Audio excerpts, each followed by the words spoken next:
Senator Sampson. Madam President. I rise in support of the amendment as well. Just to refresh memories for folks that are watching, we are debating a 4-part emergency certified bill, and we are on discussion about the third part of that bill, which has to do with funding for various special interest groups in the state of Connecticut.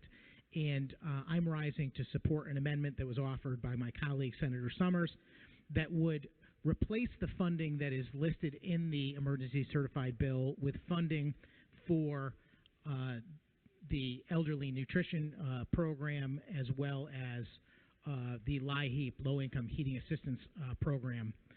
And I have a few comments, and then I'll have a few questions for the proponent of the bill as it pertains to the amendment with respect to how it differs from the underlying bill. I just want to start by saying that I concur with Senator Gordon's assessment, which is that we have constituents contacting us on a day-to-day basis, concerned about their ability to afford to feed their families. I have seniors in my district who have contacted me with every concern financially that you can think of. I got folks that are worried whether or not in the fall, whether or not their boiler was going to kick on, and having to pay to take care of that, or having their leaves taken out of their gutters. But now it's actually gotten substantially worse. Now we have folks contacting our office suggesting that they've got to make decisions between paying their light bill and buying groceries. That is what's a true emergency in the state of Connecticut. This is the thing that is affecting people far and wide. And it's not just the poorest of the poor, and it's not just senior citizens. It is a great number of people who are struggling in our state. And to see this bill come before us today, I've already spoken about the nature of it being an emergency certified bill. But this section of the bill that has to do with effectively handing out taxpayer dollars to various special interests should give everyone pause. This is not a full budget by any stretch of the imagination. This is just a small portion of what our state might budget for how it spends the taxpayers' dollars.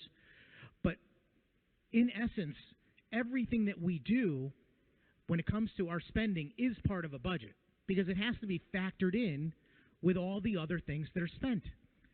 And it's been said many, many times in the past that when we come to debate budgets and spending in a bill such as this, whether or not that is a priority, whether or not that is the type of thing we should be spending our money on.